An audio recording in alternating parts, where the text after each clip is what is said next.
اور کوشش یہ کریں کہ سفر شروع کرنے سے پہلے اور سفر کے درمیان میں بھی صدقہ نکالتی جائیں.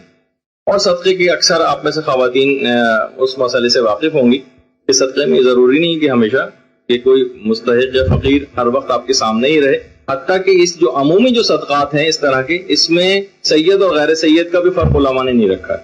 وہ واجب صدقات کی بات الگ ہوتی ہے کہ جیسے کہ صدقہ فطرہ ہے، واجب صدقات کے اندر اس قسم کی بات آتی ہے کہ وہ سید جو ہے غیر سید سے نہیں لے سکتا. لیکن جو عمومی صدقات ہیں جو نارمل عام طور پر نکالے جاتے ہیں، اس کو لینے میں کوئی حرج نہیں. اور اس کو صدقہ دینے میں اس کی بھی شرط نہیں ہے کہ جناب کسی مستحقی کے ہاتھ تک پہنچے، غیر مستحق کے ہاتھ میں بھی عمومی صدقہ دیا جا سکتا ہے.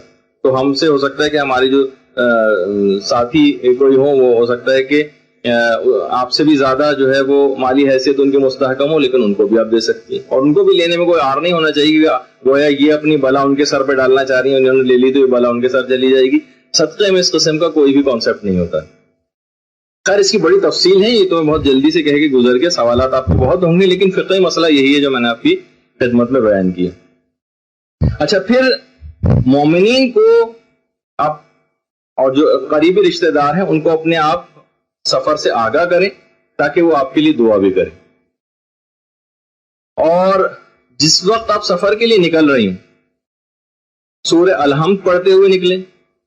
آیت الکرسی بھی علماء نے کہا ہے کہ آیت الکرسی پڑھیں، چاروں قل پڑھیں، اس کے علاوہ سورہ قدر پڑھیں.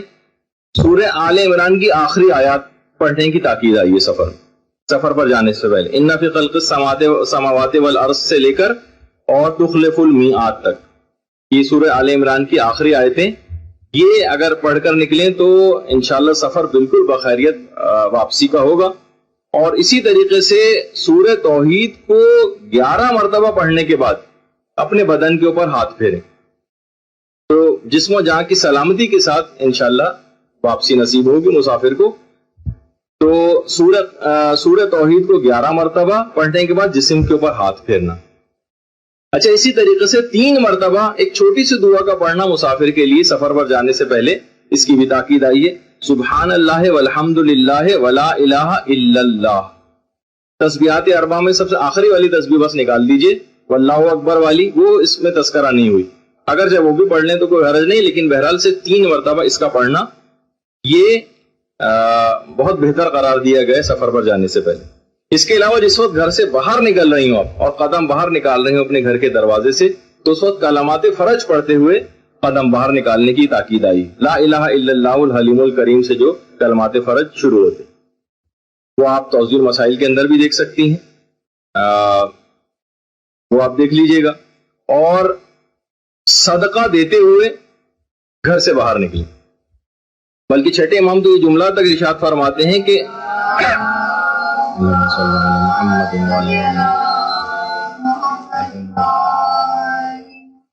جب بھی یاد آئے تم صدقہ نکال دیا کرو، اس طرح سے تم اپنے سفر کی سلامتی کو خرید لو گے.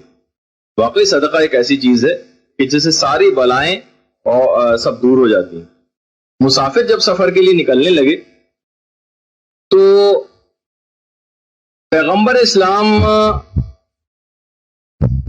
اس کو ایک خاص دعا کے ذریعے، اللہم صلی علی محمد وعلی محمد،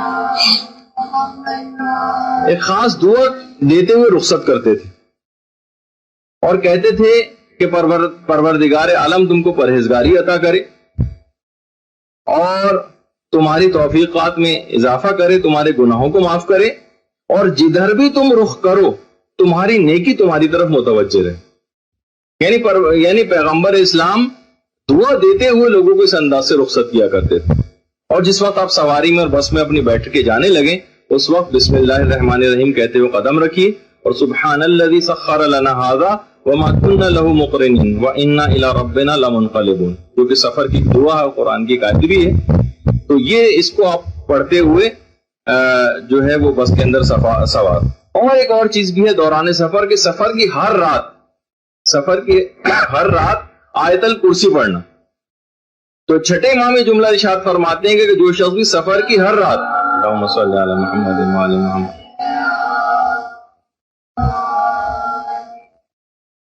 سفر کی ہر رات جو آیت الکرسی پڑھے گا تو وہ خود وہ اور جو کچھ اس کے ساتھ ہے وہ سب کا سب بالکل محفوظ رہے گا.